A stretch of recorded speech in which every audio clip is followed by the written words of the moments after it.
بسم اللہ الرحمن الرحیم۔ عظیم نامہ سے عظیم الرحمان صدیقی عرض کر رہا ہوں۔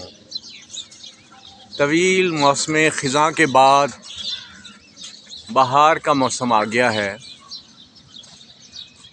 ہر طرف پھول کھلے ہیں، ہر درخت سرسبز و شاداب ہو گیا ہے، پرندے خوشی سے چہچہا رہے ہیں، ہر جانب سبزہ ہی سبزہ ہے۔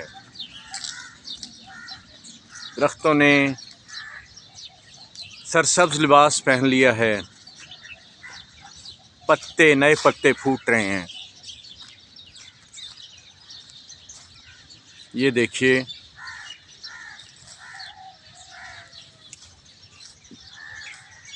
خزاں کا موسم تھا، تمام درختوں سے پتے اتر گئے تھے، درخت ویران تھے، باغ ویران تھے، ہر طرف ویرانی تھی، لیکن اب بہار آ گئی ہے، خوبصورت بہار۔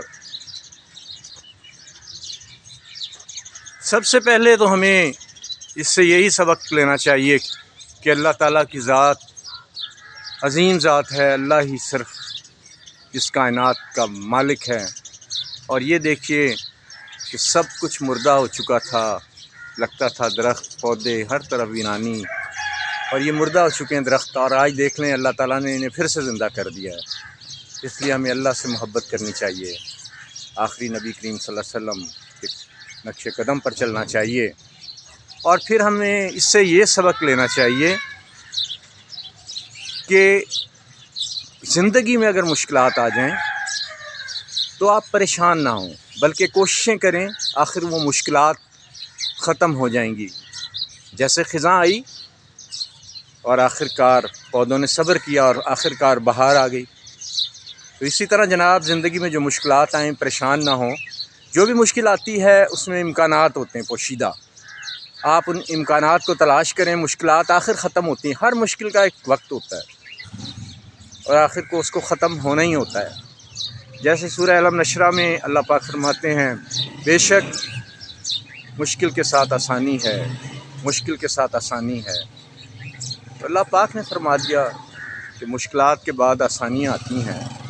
جیسے خزاں کے بعد یہ دیکھیں بہار آئی ہے، خوبصورت بہار۔ تو اس لیے نوجوانوں، میرے پیارے بچوں، آپ ہرگز مشکلات سے نہ گھبرائیں۔ انفرادی یا قومی مشکلات آتی ہیں، اس کے لیے اگر کوششیں کی جائیں صدقے دل سے، اللہ سے مدد مانگی جائے، تو پھر جس طرح خزاں کے بعد یہ بہار آ گئی، اسی طرح مشکلیں ختم ہو جاتی ہیں، خوشیاں آ جاتی ہیں۔ اللہ پاک ہم سب کو عمل کی توفیق دے، ہمارا پیارا پاکستان مشکلات سے نکل جائے اور ہر ایک کی مشکلیں دور ہو جائیں، ختم ہو جائیں۔ اللہ پاک ہمیں اچھی نیک قیادت میسر کرے۔ اللہ پاک نیک حکمران آئیں، اللہ پاک رحمتیں، کرم اور برکتیں ہوں ہر طرف، اور ہمارا پاکستان خوبصورت ہو جائے، خزاں سے نکل کے پھر بہار کی طرف آ جائے۔ اللہ پاک ہماری دعائیں قبول کرے، آمین۔